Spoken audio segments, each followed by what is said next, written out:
Didn't mean to do that, folks. Just zoomed right in. Right, hello everybody. Story number 140. 48. And then we're going to do 2 more stories. Well, yeah. Right, so what are we reading tonight? Oh, he's got a new kit. A funny one. Athletic Bilbo. We really don't know who they are. Anyway, right, what are we reading? Bilbo! Molly maybe on the master listen. Right. Here we go. That's not the beginning. Where's the beginning? That's not the beginning either. This is Salisbury. It's a sleepy little town where nothing much ever happens. At least that's how it might seem. In this snoringly, boringly,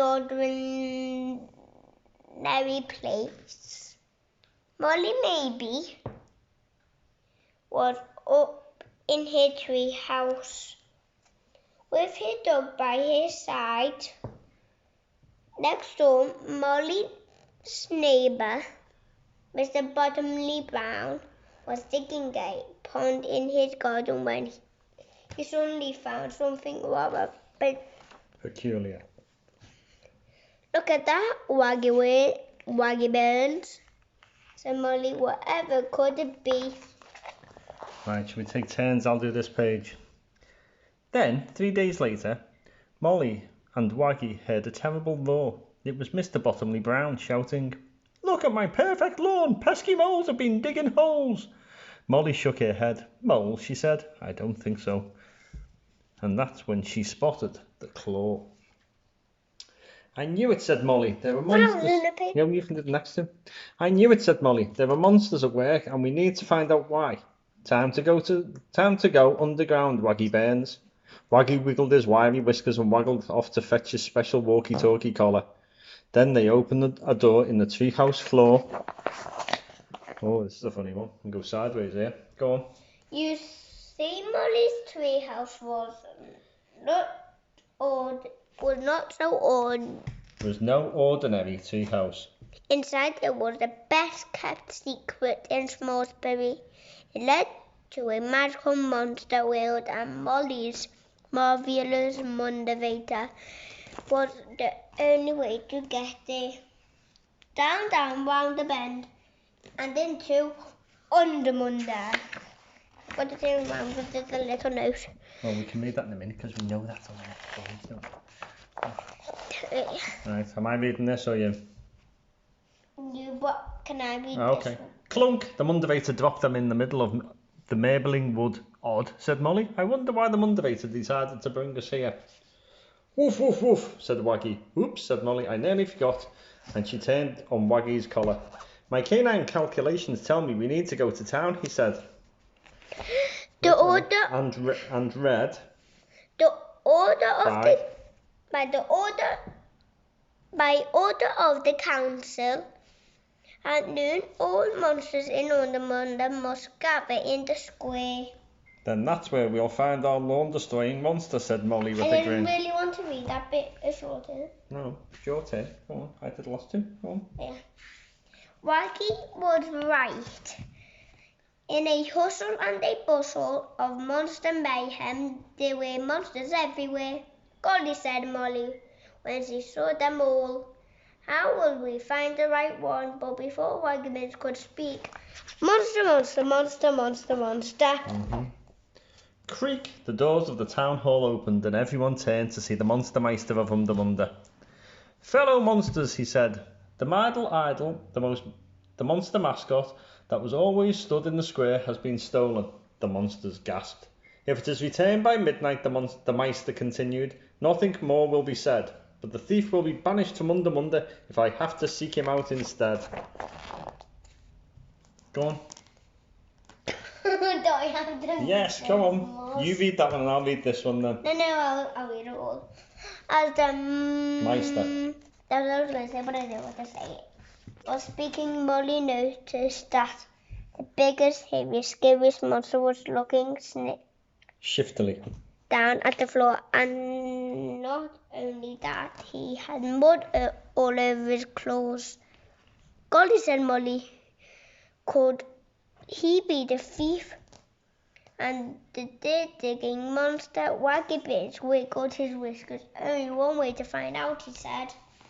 So they followed the monster out of town, making sure he didn't see them. He mumbled and grumbled and muttered as he went. Got to hurry, he said over and over again as he led them back along the track into the neighbouring wood. Molly and Waggy peeped around the tree and watched him dig a hole. It's got to be here, muttered the monster. Waggy's whiskers wiggled again as he whispered to Molly, maybe. Doggy deduction leads me to believe that the monster is searching for something, and he's been digging holes from under to Mr. Bottomley's perfect lawn. Mr. Bottomley Brown's perfect lawn, even. I said it wasn't moles, squealed Molly, bouncing about with glee. But she didn't see the monster turn and make his way towards them. He was huge, hairy, and not at all scary. Yeah, right, come on. I'm a silly old dappity doofer, he said. I took the idol. The idol. I buried it somewhere here, I think.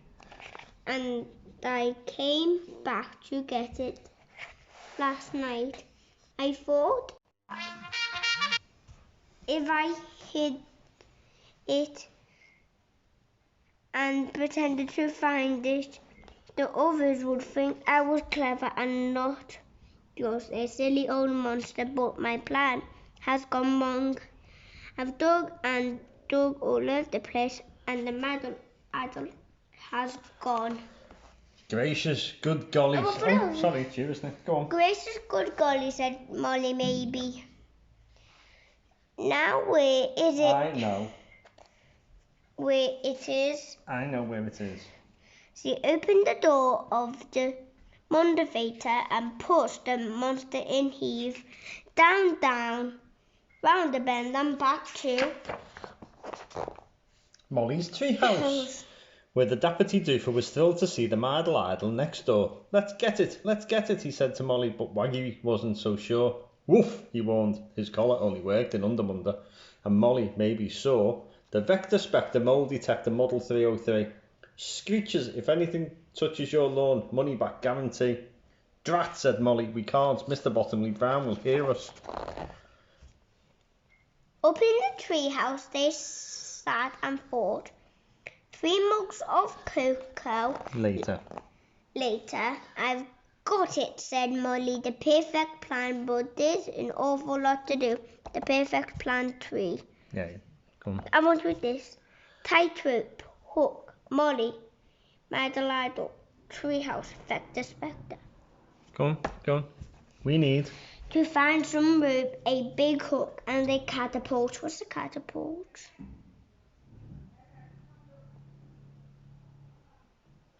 And a really special something to put in the place of the idol, so Mr. Bottomley Brown doesn't notice it's gone. Go on, it took. It took the rest of the day to get ready, but when everyone in when everyone in Smallsbury had gone to bed, it was time for the perfect plan, but... Gosh, what a long way down, said Molly. Woof, woof, woof, warned Waggy. You're right, said Molly. It's much too dangerous. So much my perfect plan, but the idol, we're running out of time. Now what are we going to do? Dappity Doofer to the rescue. Go on. With a wibble and a wobble and a woo! That dancing monster scooped up the idol in its place. He left a special something for Mr. Bottomley Brown. The next day in Undermunder, the monsters were delighted to see the idol back in its place as if nothing had ever happened. Monster mission accomplished, said Molly. Waggy wiggled his whiskers. While up in Smusbury, Mr. Bottomley Brown came out to admire his garden where he found a special something. Right, say good night, Edward. Good night. You're gonna give us a wave? I will have to have